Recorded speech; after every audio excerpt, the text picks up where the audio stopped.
Hello friends, अगर आप सभी सीटीटी एग्ज़ाम की प्रिपरेशन कर रहे हैं तो ये वीडियो आप सभी के लिए बहुत ही ज़्यादा हेल्प करने वाली है। आप सभी को बता दें, सीडीपी के पीवाईक्यूज क्वेश्चंस की कलेक्शन जो कि काफ़ी ज़्यादा रिपीट होते हैं और आप सभी को पता है पीवाईक्यूज क्वेश्चंस से आप जो है एग्ज़ाम को अच्छे से एग्ज़ाम की तैयारी कर सकते हैं। आप सभी को बता दें, ये सारी वीडियोज़ हमारे चैनल के प्लेलिस्ट में आप सभी को मिल जाएगा। मैं सीडीपी जो है डाल दूँगी, सीटीटी एग्ज़ाम सीडीपी 2026 सितंबर इस हिसाब से डाल दूँगी, आप वहाँ से देख सकते हैं। सबसे पहले क्वेश्चन की बात करें तो पहला क्वेश्चन है कि अपने चिंतन में अवधारणात्मक परिवर्तन लाने हेतु शिक्षार्थियों को सक्षम बनाने के लिए शिक्षक को। और फ्रेंड्स, सीटेट एग्जाम में आप सभी को पता है हमेशा जो है निगेटिव टैग वर्ड्स को हमें ध्यान में रखना होगा। मैं हर एक वीडियो में यही बताती हूँ कि पहले अगर निगेटिव आप कट कर देते हो तो पॉजिटिव अपने आप सभी को आंसर मिल जाता है। सबसे पहले ऑप्शन है कि उन बच्चों को पुरस्कार देना चाहिए जिन्होंने अपने चिंतन में परिवर्तन किया है। बच्चे को पुरस्कार जो है बार बार देने से बच्चे जो है पुरस्कार के लालच में सीखते हैं, यानी ये तो नकारात्मक हो जाएगा। नेक्स्ट देख लेते हैं कि बच्चे को स्वयं चिंतन करने के लिए हतोत्साहित करना भी नकारात्मक शब्द है। व्याख्यान के दौरान, और यहाँ पे बच्चे से व्याख्यान नहीं करना है क्योंकि बच्चा छोटे लेवल का है, उसे जो है समझाना है, प्राकृतिक वातावरण से जोड़ना है और उसे जो है अवसर देना है कुछ ऐसे कीवर्ड से जिससे आप आसानी से समझ सकते हैं कि हमें ये सब चीज़ों को ध्यान में रखना है। तो स्पष्ट और आश्वस्त करने वाली व्याख्या देना चाहिए तथा शिक्षार्थियों के साथ चर्चा करनी चाहिए, और यहाँ पे चर्चा शब्द जो है वो पॉजिटिव होता है और यहाँ पे इसका राइट आंसर जो होगा option number D. Next question की बात कर लेते हैं, प्राथमिक विद्यालय के कक्ष के संदर्भ में सक्रिय बद्धता का क्या अर्थ है। तो सक्रिय बद्धता का अर्थ देखने के लिए सबसे पहले हमें ऑप्शंस को देख लेते हैं। इसका फर्स्ट ऑप्शन है याद करना, प्रत्यास्मरण और सुनना, उसके साथ ही शिक्षक का अनुसरण, अनुकरण और नकल करना, जांच पड़ताल करना, प्रश्न पूछना और वाद विवाद, शिक्षक द्वारा दिए गए उत्तरों की नकल करना। तो शिक्षक द्वारा दिए गए जो है यहाँ पे नकल करना, हमेशा आप सभी को देखना है कि बच्चा जो है सीखे। तो आप सभी को यानी जांच पड़ताल करके बच्चा जो है कुछ सीख सकता है, प्रश्न पूछता है, वाद विवाद करता है। ठीक है, इसके माध्यम से यानी आप कक्षा में रहते हैं तो जो डाउट्स आपको रहते हैं तो वो आप अपने टीचर से पूछते हैं, यानी कि आप अपने डाउट्स को टीचर से पूछ रहे हैं। तो इससे क्या हो रहा है, वाद विवाद, यानी शिक्षक बोल रहा है, आप जो है प्रश्न पूछ रहे हैं और शिक्षक उसका उत्तर दे रहा है। तो इससे आपके अंदर क्या होता है, सक्रिय बद्धता। तो सक्रिय बद्धता का अर्थ होता है जांच पड़ताल करना, प्रश्न पूछना और वाद विवाद। ऑप्शन नंबर सी इसका राइट आंसर हो जाएगा। नेक्स्ट क्वेश्चन है क्वेश्चन नंबर थर्ड, जहाँ पे कह रहा है कि बच्चे तब सर्वाधिक सृजनशील होते हैं जब वे किसी गतिविधि में भाग लेते हैं शिक्षक की डांट से बचने के लिए। तो शिक्षक की डांट से बचने के लिए जो है बच्चा जो है भाग नहीं लेता, बच्चा जो भाग लेता है कुछ सीखने के लिए, इंटरेस्ट होता है तब। तो पहला ऑप्शन तो गलत हो जाता है। उसके साथ ही दूसरा देते हैं, दूसरों के सामने अच्छा करने के दबाव में आकर, दबाव, ये सारे जो है हमारे नेगेटिव है। नेक्स्ट है कि अपनी रुचि से और पुरस्कार के लिए। तो पुरस्कार के लिए मैंने पहले ही बताया कि पुरस्कार कुछ हद में सही है, बट अगर देखेंगे मेनली तो यहाँ पे जब अगर पेडागोजी में प्रश्न बनता है तो पुरस्कार को पहले जो है हम लोग साइड में रख के ऑप्शंस तो देखते हैं। तो यहाँ पे अपनी रुचि ये ज़्यादा अच्छा है, तो ऑप्शन नंबर सी इसका राइट आंसर हो जाएगा। ठीक है, पुरस्कार का अर्थ होता है कि जब बच्चा पुरस्कार के लालच में आकर कुछ चीज़ सीखता है तो इसको नकारात्मक में लिया जाता है। ठीक है, नेक्स्ट अगर बात करेंगे तो भारत में अधिकांश कक्षाएं बहुभाषी होती हैं और इसे शिक्षक द्वारा के रूप में देखा जाना चाहिए। परेशानी, समस्या, संसाधन या फिर बाधा। तो आप सभी यहाँ पे हमें बताइए कि इसमें से कौन सा जो है सही होना चाहिए। तो परेशानी शब्द तो यहाँ पे गलत हो जाएगा, समस्या भी नहीं और बाधा भी नहीं। संसाधन ऑप्शन नंबर सी इसका राइट आंसर हो जाएगा। ठीक है, तो बहुभाषी क्षेत्र की अगर बात करें तो बहुभाषी जो कक्षाएं होती हैं उसमें जो होती है संसाधन बहुत ही ज़्यादा इंपॉर्टेंट होता है। तो इसका राइट आंसर हो जाएगा ऑप्शन नंबर सी। ठीक है, नेक्स्ट क्वेश्चन है कि शिक्षार्थियों द्वारा की गई गलतियों और त्रुटियों बच्चों को कमजोर अथवा उत्कृष्ट चिन्हित करने के अच्छे अवसर है। नेक्स्ट कह रहा है कि शिक्षक और शिक्षार्थी की असफलता के सूचक है, और कमजोर यहाँ पे जो है चिन्हित करे तो कमजोर बच्चे को चिन्हित नहीं करता, उनके चिंतन को समझने के अवसर के रूप में देखे जाते हैं। फ्रेंड्स, आप सभी देख सकते हैं अगर अवसर शब्द दिख गया है आपको तो वो सबसे ज़्यादा पॉजिटिव होने वाला है, क्योंकि कठोरता और निपटाया जाने चाहिए ये सारे जो है वो गलत हो जाएंगे। ठीक है, ऑप्शन नंबर सी इसका राइट आंसर हो जाएगा। नेक्स्ट है कि के विचार से बच्चे सक्रिय ज्ञान निर्माण तथा नन्हे वैज्ञानिक है जो संसार के बारे में सिद्धांतों की रचना करते हैं, और ये तो बहुत ही अच्छा है, इसमें आप सभी को कोई भी डाउट्स कुछ नहीं होना चाहिए, क्योंकि आप सभी को पता है। ऑप्शंस देख लीजिए, यहाँ पर देख सकते हैं, यहाँ पे स्किनर, पैवलोव, युंग और पियाजे। तो मैंने आप सभी को बताया होगा कि पियाजे जो है वो बच्चे को नन्हा वैज्ञानिक मानते हैं, यानी कि वो मानते हैं कि बच्चा जो है शोध और सोच के माध्यम से ही कुछ करता है। तो ऑप्शन नंबर इसका डी राइट आंसर हो जाएगा। ठीक है, नेक्स्ट क्वेश्चन है क्वेश्चन नंबर 7, जहाँ पे कह रहा है बाल केंद्रीय शिक्षा शास्त्र का अर्थ है। बाल केंद्रीय शिक्षा का शास्त्र का अर्थ होता है मतलब बालक को केंद्र में रखना और बालक की भागीदारी होना।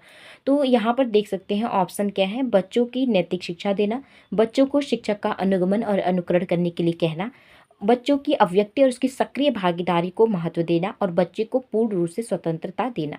तो ऑप्शन नंबर सी इसका राइट आंसर हो जाएगा। सक्रिय भागीदारी शब्द से आप सभी देख सकते हैं बच्चा जो है अनुकरण कर रहा है, कुछ सीख रहा है, एक्टिविटीज कर रहा है। तो ये ऑप्शन सही हो जाएगा, ऑप्शन नंबर सी इसका राइट आंसर हो जाएगा। नेक्स्ट क्वेश्चन है क्वेश्चन नंबर 8, जहाँ पे कहा जा रहा है कि जटिल परिस्थिति को संसाधित करने के लिए शिक्षक बच्चों की सहायता कर सकता है, प्रतियोगिता को बढ़ावा देकर और सबसे पहले कार्य पूरा करने वाले बच्चे को पुरस्कार देकर। तो मैंने आप सभी से पहले ही कहा कि अगर पुरस्कार शब्द दिख जा रहा है तो पहले पूरा और जो है ऑप्शंस देखिए, उसके बाद उसको पहले कट करिए। पहले देखना है, पूरा पढ़ना है। आपको लग रहा है क्या प्रतियोगिता को बढ़ावा देकर और सबसे पहले कार्य पूरा करने पर बच्चे को पुरस्कार देंगे, तो दूसरे बच्चे उससे जो है थोड़ा बहुत इनमें जो है एक दूसरे में मतभेद होता है। ठीक है, पुरस्कार देना चाहिए, उत्कृष्ट क्षेत्र में दिया जाता है, लेकिन यहाँ पर अगर हम देख सकते हैं तो बच्चे के अंदर भेदभाव आ सकता है। ठीक है, कोई भी सहायता न देकर, तो यहाँ पे जब भी टीचर होता है बच्चे के लिए एक सहायता का काम करता है, यानी कि जो है बच्चा उससे सहायता के रूप में शिक्षक जो है बच्चे के लिए एक निर्देशनकर्ता के रूप में होता है। तो यहाँ पे जो है वो गलत हो जाएगा। उस पर एक भाषण देकर, तो भाषण शब्द देना नहीं, बच्चे को जो है सहयोग करना है, तो कार्य को छोटे हिस्सों में बांटने के बाद जो है वह निर्देश देकर। ऑप्शन नंबर डी इसका राइट आंसर हो जाएगा। नेक्स्ट क्वेश्चन की बात कर लेते हैं। नेक्स्ट क्वेश्चन है क्वेश्चन नंबर 9, जहाँ पे कह रहा है कि शिक्षार्थियों से यह अपेक्षा करना चाहिए कि वे ज्ञान को उसी रूप में पुनः प्रस्तुत कर देंगे जिस रूप में उन्होंने, एक मिनट फ्रेंड्स, हम लोगों ने कौन से क्वेश्चन देखे थे, क्वेश्चन नंबर 9 था शायद, उन्होंने उसे ग्रहण किया हो। अच्छा, क्योंकि यह शिक्षक के लिए आकलन में सरल है, एक प्रभावी आकलन युक्ति है, समस्यात्मक है क्योंकि व्यक्ति अनुभव की व्याख्या करते हैं और ज्ञान को ज्यों का त्यों पुनः उत्पादित नहीं करते, अच्छी है क्योंकि वे जो भी हमारे मन में है हम उसे रिकॉर्ड करने लगते हैं। क्वेश्चन नंबर 9 का राइट आंसर हो जाएगा समस्यात्मक है क्योंकि व्यक्ति अनुभव की व्याख्या करते हैं और ज्ञान का ज्यों का त्यों पुनः उत्पादित नहीं करते। ऑप्शन नंबर सी इसका राइट आंसर हो जाएगा। क्वेश्चन नंबर 10 कह रहा है कि जब शिक्षार्थियों को समूह में किसी समस्या पर चर्चा का अवसर दिया जाता है तब उनके सीखने का वक्र बेहतर होता है, स्थिर रहता है, अवनत होता है या फिर समान रहता है। तो क्वेश्चन नंबर 10 का राइट आंसर हो जाएगा ऑप्शन नंबर ए, यानी बेहतर होता है। Option number A is right answer. Next question की बात कर लेते हैं। क्वेश्चन नंबर 11, विकास की गति एक व्यक्ति से दूसरे में भिन्न होती है किंतु यह एक नमूने का अनुमान करती है। एड़ी से चोटी ऑप्शन है। नेक्स्ट ऑप्शन है अव्यवस्थित, अप्रत्याशित और क्रमबद्ध और व्यवस्थित। तो यहाँ पर देख सकते हैं क्वेश्चन नंबर 11 का राइट आंसर हो जाएगा क्रमबद्ध और व्यवस्थित, इसका राइट आंसर हो जाएगा ऑप्शन नंबर डी।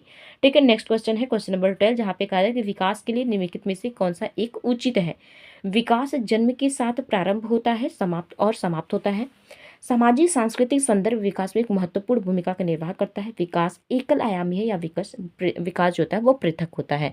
तो फ्रेंड्स इसका राइट आंसर हो जाएगा सामाजिक सांस्कृतिक संदर्भ में विकास में एक महत्वपूर्ण भूमिका का निर्वाह जो है करते हैं। ऑप्शन नंबर बी इसका राइट आंसर हो जाएगा, क्योंकि इसमें फ्रेंड्स आप सभी को देख सकते हैं जो शारीरिक विकास होता है, मानसिक विकास होता है, सामाजिक विकास, शैक्षिक विकास, ये सारे जो है वो पहलू जुड़े होते हैं, इसलिए ऑप्शन नंबर बी इसका राइट आंसर हो जाएगा। नेक्स्ट है कि व्यक्तियों में एक दूसरे से भिन्नता क्यों होती है। वातावरण के प्रभाव कारण, जन्मजात विशेषताओं कारण या फिर वंशानुक्रम वातावरण के बीच अन्योन्य क्रिया के कारण, प्रत्येक व्यक्ति को उनके माता पिता से जीनों को भिन्न समुदाय के प्राप्त होने के कारण। बहुत लोग क्या करेंगे, इस क्वेश्चन का आंसर डी लगा देंगे क्योंकि उन्हें बड़ा ऑप्शन देखना है। फ्रेंड्स आप सभी को पता होगा यहाँ पे अगर एक को चूज करेंगे तो यहाँ पे दोनों दिए रखा है, यानी कि और यहाँ पर देख सकते हैं ऑप्शन नंबर सी में आपका वंशानुक्रम एवं वातावरण के बीच जो अन्योन्य क्रिया होता है ये ज्यादा फिट है। ऑप्शन नंबर सी इसका राइट आंसर हो जाएगा। नेक्स्ट है कि बच्चे की समाजीकरण में परिवार की जो भूमिका होती है वो क्या होती है, प्राथमिक होती है या गौण होती है। तो यहाँ पे बताया ऑप्शंस पहले देखिए, कम महत्वपूर्ण होती है, रोमांचकारी होती है या फिर मुख्य होती है या फिर गौण होती है। तो फ्रेंड्स इसका राइट आंसर हो जाएगा ऑप्शन नंबर सी, मुख्य होती है। ठीक है, ऑप्शन नंबर सी इसका राइट आंसर हो जाएगा, क्योंकि यहाँ पे जो परिवार होता है वह बच्चे को जो परिवार को जो है बच्चे की प्रथम पाठशाला के रूप में भी जाना जाता है, ठीक है, और महत्वपूर्ण भूमिका निभाती है ज्ञान अर्जन में। नेक्स्ट क्वेश्चन की बात कर लेते हैं, निम्नलिखित में से कौन सा एक सही मिलान वाला जोड़ा है? तो यहाँ पर देख सकते हैं यह पियाजे का है, और पियाजे ने जो इंद्रियगामक अवस्था, जो विकास की 4 अवस्थाएं बताई हैं, उसमें से उसकी विशेषताओं से प्रश्न बने हैं। तो यहाँ पर देख सकते हैं, पहले आप सभी को चारों जो है उनके नाम पता होना चाहिए। तो यहाँ पे सबसे पहला जो आता है, पहले मैं आपको अच्छे से बता देती हूँ ऑप्शन क्वेश्चन के आंसर बताने से पहले। पहला जो होता है वो होता है सहस्रावस्था, दूसरा होता है पूर्व संक्रियात्मक अवस्था, तीसरा होता है मूर्त संक्रियात्मक अवस्था, और चौथा होता है अमूर्त संक्रियात्मक अवस्था और औपचारिक संक्रियात्मक अवस्था। इसकी एज की बात करें तो जो इंद्रिय कामक अवस्था होती है उसका 0 से 2 होता है, 2 वर्ष तक, और फिर दूसरा 2 से जो है, 1 मिनट फ्रेंड, 2 से 7 वर्ष तक होता है, 7 से 11 वर्ष और 11 से 14 वर्ष होता है। इस तरीके से पहले एज इसका डिवाइड कर लीजिएगा। अब इनकी विशेषताओं की बात कर लेते हैं। तो सबसे पहले देख सकते हैं मूर्त संक्रियात्मक जो बच्चा होता है साधारण एवं वर्गीकरण करने योग्य होता है। औपचारिक संक्रियात्मक बच्चा जो होता है अनुकरण, प्रारंभ, कल्पनापरक खेल होता है। सहस्रावस्था में तर्क और अनुप्रयोग और अनुमान लगाने में सक्षम होता है, और पूर्व संक्रियात्मक बच्चा निगमनात्मक विचार करता है। तो आप सभी को मैंने जब एज बता दिया तो आप सभी देख सकते हैं 0 से 2 वर्ष में सहस्रावस्था होता है। एक एक पॉइंट्स में यहाँ पे क्लियर करते हैं, ठीक है। 0 से 2 में इसका सहस्रावस्था होता है। तो आप सभी देख सकते हैं सहस्रावस्था में बच्चा तर्क नहीं करने लगेगा, तो पहले तो यहीं पे गलत होता है। दूसरा हम लोगों ने देखा पूर्व संक्रियात्मक अवस्था, जिसका 2 से 7 वर्ष तक इसका होता है, ठीक है। तो बच्चा क्या निगमनात्मक जो कि उच्च स्तर पे आता है, बच्चा 2 से 7 ही वर्ष में इतना नहीं कर पाएगा, तो यहाँ पे भी गलत हो जाएगा। अब तीसरा देख लेते हैं जिसमें मूर्त संक्रियात्मक बच्चा आता है, जिसमें साधारण वर्गीकरण करने का, यानी कि 7 से 11, इसमें बच्चा जो है जोड़, घटाना, गुणा, भाग और किसी भी वस्तु में वर्गीकरण का जो है गुण सीख लेता है। एक ही जोड़ है यहाँ पे सही करने के लिए, तो ऑप्शन नंबर ए इसका राइट आंसर हो जाएगा, ठीक है। नेक्स्ट क्वेश्चन की बात कर लेते हैं। एक बच्ची कहती है कि धूप में कपड़े जल्दी सूख जाते हैं, वह की समझ को प्रदर्शित कर रही है। प्रतीकात्मक विचार, अहम केंद्रित चिंतन, कार्य कारण और विपर्याय चिंतन। तो क्वेश्चन नंबर 16 का राइट आंसर हो जाएगा कार्य कारण, ऑप्शन नंबर सी इसका राइट आंसर हो जाएगा, ठीक है। उसके साथ ही नेक्स्ट क्वेश्चन की बात कर लेते हैं, जो कि यहाँ पर देख सकते हैं पियाजे से ही है, पियाजे से ही प्रश्न बना है, उसे देख लेते हैं। पियाजे के अनुसार बच्चों का चिंतन वयस्कों से में भिन्न होता है, बजाय की मात्रा, प्रकार, आकार, मूर्त परकता, प्रकार, मात्रा, आकार, किस्म। तो 17 का राइट आंसर हो जाएगा ऑप्शन नंबर सी, यानी प्रकार और मात्रा में, ठीक है। नेक्स्ट क्वेश्चन की बात कर लेते हैं। निम्नलिखित में से कौन सा एक आधारभूत सहायता का उदाहरण है? अनुबोधन और संकेत देना तथा नाजुक स्थितियों पर प्रश्न पूछना, शिक्षार्थियों को प्रेरित करने वाले भाषण देना, प्रश्न पूछने को बढ़ावा देना, दिए बिना स्पष्टीकरण देना, और मूर्त और अमूर्त दोनों प्रकार के उपहार देना। तो यहाँ पे आधारभूत सहायता की बात की गई है कि आधारभूत सहायता के कौन से उदाहरण है। तो क्वेश्चन नंबर 18 का राइट आंसर हो जाएगा ऑप्शन नंबर बी, जिसमें शिक्षार्थियों को प्रेरित करने के लिए भाषण देना, ऑप्शन नंबर बी इसका राइट आंसर हो जाएगा। नेक्स्ट क्वेश्चन, जो कि वाइगोत्स्की की थ्योरी से प्रश्न बने हुए हैं। इसके ऑप्शंस है, जब पुनर्बलन प्रदान किया जाता है, परिपक्व होने से, अनुकरण से, वयस्कों और समवयस्कों के साथ परस्पर क्रिया से। और क्वेश्चन नंबर 19 का राइट आंसर हो जाएगा ऑप्शन नंबर डी, यानी वयस्कों और समवयस्कों के साथ परस्पर क्रिया से। तो फ्रेंड्स, आप सभी को वाइगोत्स्की के बारे में बता देती हूँ कि वाइगोत्स्की ने सामाजिक सांस्कृतिक सिद्धांत दिए हुए हैं, जहाँ पे आप सभी को सामाजिक शब्द दिख जाए, सांस्कृतिक शब्द दिख जाए, और उसमें परस्परता यानी एक दूसरे के साथ परस्पर अंतः क्रिया शब्द दिख जाए, तो वो सारे जो है वो वाइगोत्स्की शब्द से जुड़े होंगे। यहाँ पर देख सकते हैं परस्पर क्रिया हो गया, या फिर परस्पर अंतः क्रिया भी होता, तो भी ऑप्शन नंबर डी इसका राइट आंसर हो जाता, ठीक है। नेक्स्ट क्वेश्चन की बात कर लेते हैं, जो कि कोहलबर्ग की थ्योरीज दिया है, और कोहलबर्ग ने नैतिक विकास का सिद्धांत दिया है। जो जब भी मैं पढ़ाती हूँ, मैं आप सभी को ये याद दिलाती रहती हूँ कि इन्होंने कौन सा सिद्धांत दिया है, किस मनोवैज्ञानिक ने। तो संज्ञानात्मक विकास के चरण जो है, शारीरिक विकास के चरण, संवेगात्मक विकास के चरण, या नैतिक विकास के चरण। तो जैसा कि मैंने अभी बताया कि कोहलबर्ग ने नैतिक विकास का सिद्धांत दिया है। तो आप सभी देख सकते हैं, जब संज्ञानात्मक जो है कि चरण इनके किसने दिया है, इसे दिया है पियाजे ने। आप सभी को याद रखना है, जो भी आपको याद होता रहे वो आप लिखते रहे। और यहाँ पे नैतिक विकास का सिद्धांत जो है वो है कोहलबर्ग का, तो ऑप्शन नंबर डी इसका राइट आंसर हो जाएगा, ठीक है। नेक्स्ट बात कर लेते हैं, निम्नलिखित में से कौन सी स्थिति बाल केंद्रित कक्षा कक्ष को प्रदर्शित कर रही है, ठीक है। पूरे यहाँ पे पूरा ऑप्शन नहीं दिख रहा था, इसको थोड़ा सा नीचे कर, हाँ। अब ऑप्शन नंबर ए की बात करेंगे, तो एक कक्षा जिसमें शिक्षिका नोट लिखा देती है, और यहाँ पे नोट दिखा देती है, यहाँ पे होगा दिखा देती है फ्रेंड्स, दिखा देती है, और शिक्षार्थियों से उन्हें याद करने को कहा जाता है। नोट लिखा देती है, सॉरी सही है फ्रेंड्स, मैंने ध्यान ही नहीं दिया, लिखा देती है और जो है बच्चों से उन्हें याद करने के लिए कहती है। नेक्स्ट कि एक कक्षा जिसमें पाठ्य पुस्तक का एक मात्र संसाधन होता है जिसका संदर्भ शिक्षिका देती है, और एक कक्षा जिसमें विद्यार्थी समूह में बैठे और शिक्षिका बारी बारी से प्रत्येक समूह में जा रही है। एक कक्षा जिसमें शिक्षार्थियों का व्यवहार शिक्षिका द्वारा दिए जाने वाले पुरस्कार और दंड से संचालित होता है। तो 21 का जो है राइट आंसर हो जाएगा ऑप्शन नंबर सी, जिसमें कि आप सभी देख सकते हैं कि एक कक्षा जिसमें विद्यार्थी समूह में बैठे हैं और शिक्षिका बारी बारी से प्रत्येक समूह में जा रही है। ऑप्शन नंबर सी इसका राइट आंसर हो जाएगा। बुद्धि के संदर्भ में सामर्थ्यों का एक समुच्चय, एक अकेला और जाति विचार, और उसके साथ ही नेक्स्ट ऑप्शन है कि दूसरों के अनुकरण की योग्यता और एक विशिष्ट योग्यता। क्वेश्चन नंबर 22 का राइट आंसर हो जाएगा ऑप्शन नंबर ए यानी सामर्थ्यों की समुच्चता। ऑप्शन नंबर ए इसका राइट आंसर हो जाएगा। नेक्स्ट है कि भाषा विकास के लिए प्रारंभिक बचपन का काल है कम महत्वपूर्ण, अमहत्वपूर्ण, अति संवेदनशील या फिर निरपेक्ष। तो 23 का राइट आंसर हो जाएगा ऑप्शन नंबर सी यानी अति संवेदनशील। ऑप्शन नंबर सी इसका राइट आंसर हो जाएगा। ठीक है, नेक्स्ट अति संवेदनशील का ही अर्थ होता है कि जिसमें बच्चे जो होते हैं, ये जो है बचपन का काल माना जाता है, क्योंकि यहाँ पे सीधे कह दिया कि भाषा विकास के लिए प्रारंभिक बचपन, जिसमें बच्चे की प्रारंभिक भाषा सीखी जाती है, स्मृति पटल में जो बच्चे होते हैं उसमें छप जाती है उनकी बातें और लंबे समय तक उन्हें वो बातें याद रहती है। ठीक है, नेक्स्ट क्वेश्चन की बात कर लेते हैं कि एक सह शिक्षा कक्षा में लड़कों से शिक्षक यह कहता है कि लड़के बनो और लड़कियों जैसा व्यवहार मत करो। इससे आप समझ सकते हैं कि जब भी ये प्रश्न आता है, रूढ़िबद्ध धारणा आप सभी को याद रखना है। जहाँ पे भी मतभेद, यहाँ पे भी एक दूसरे को उनके काम के बारे में बताया जाता है कि उनका वही काम है, तो वहाँ वो शब्द हमेशा रूढ़िबद्ध धारणा से जुड़ा होता है। तो एक एक पॉइंट्स अगर आप याद रखते हैं तो आराम से आप क्वेश्चंस को सॉल्व कर दें। लड़के लड़कियों में भेदभाव की रूढ़िबद्ध धारणा प्रकट करता है। ऑप्शन नंबर सी इसका राइट आंसर हो जाएगा। आकलन के संदर्भ में बात कर लेते हैं क्वेश्चन नंबर 25 पे, जहाँ पे कह रहा है कि बच्चों को लेबल करने और वर्गीकरण करने की अच्छी रणनीति है बच्चों में प्रतियोगितात्मक भावना को सक्रिय रूप से बढ़ावा देना है, सीखने को सुनिश्चित करने के लिए तनाव और दबाव को उत्पन्न करना है और सीखने में सुधार का एक तरीका है। 25 नंबर का राइट आंसर हो जाएगा ऑप्शन नंबर डी यानी सीखने में सुधार का एक तरीका है। ऑप्शन नंबर डी इसका राइट आंसर हो जाएगा। नेक्स्ट क्वेश्चन की बात कर लेते हैं 26 से, जहाँ पे कह रहा है कि निम्नलिखित में से कौन सा एक समावेशन का अच्छा वर्णन है। तो फ्रेंड्स आप सभी को बता दें, जब समावेशन और समायोजन शब्द कहते हैं तो ये दोनों चीज़ें आप सभी को कंफर्म होनी चाहिए कि समावेशन क्या होता है और समायोजन क्या होता है। तो एक अच्छा उदाहरण के लिए कहा तो सभी ऑप्शंस को पहले देख लेते हैं कि यह एक विश्वास है कि बच्चों को अपनी योग्यताओं के अनुसार अलग किया जाना चाहिए। यह एक विश्वास है कि कुछ बच्चे कभी कुछ सीख ही नहीं सकते। यह एक दर्शन है कि सभी बच्चों को नियमित विद्यालय प्रणाली में समान शिक्षा प्राप्त करने के अधिकार है, और यह एक दर्शन है कि विशेष बच्चे ईश्वर के विशेष उपहार है। तो यहाँ पे समावेशन और समायोजन का दूसरा अर्थ है, क्योंकि मैंने यहाँ पे जो है थ्योरी से कन्वर्ट कर दिया।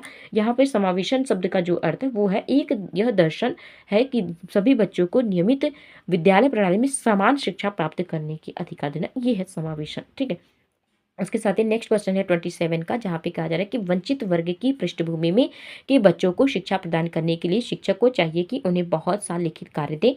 उसके साथ ही मैंने क्यों कट किया, क्योंकि उन्हें बहुत सा लिखित कार्य बच्चे को नहीं देना है, बर्डन हो जाएगा बच्चे के ऊपर। बच्चे को जो है ऐसा माहौल नहीं देना है। उनके बारे में अधिक जानकारी जुटाने का प्रयास करें और उन्हें कक्षा में होने वाली चर्चा में शामिल करें। उन्हें कक्षा से अलग बैठाएं, अलग बैठाना भी निगेटिव है। उन पर ध्यान न दें, क्योंकि ध्यान न देना भी जो है वो निगेटिव है। तो यहाँ पर देख सकते हैं बच्चे की क्या कमजोरी है, बच्चे में क्या परेशानी है, बच्चे को क्यों समझ में नहीं आ रहा है, उन्हें आगे वाले डेस्क पे बैठाएं। उसके साथ ही उन्हें उनके साथ जो है चर्चा करें और उनको जो है यहाँ पे अधिक जानकारी जुटाएं, जिससे उनकी परेशानी को जाना जाता है। ऑप्शन नंबर बी इसका राइट आंसर हो जाएगा।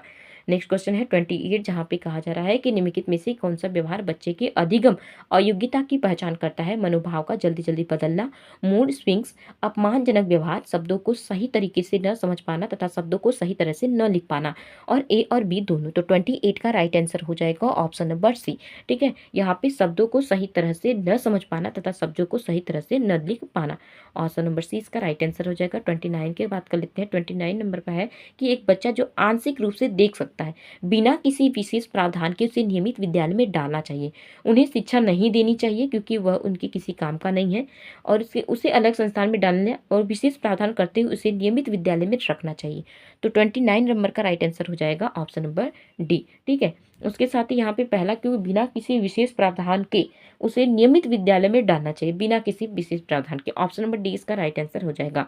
ऑप्शन नंबर उसके साथ ही नेक्स्ट क्वेश्चन है क्वेश्चन नंबर 30, जहाँ पे कहा जा रहा है कि सीखने वाले के संवेगों से प्रभावित नहीं होता है, संवेगों से क्षीण संबंध रखता है, सीखने वाले के संवेगों से स्वतंत्रता है, उसके साथ ही सीखने वाले के संवेगों में प्रभावित होता है। ओके, प्रभावित, यहाँ पे संवेगों के शब्द की बात की गई है। तो क्वेश्चन नंबर जो है 30 का राइट आंसर हो जाएगा ऑप्शन नंबर डी, सीखने वाले के संवेगों से प्रभावित होता है।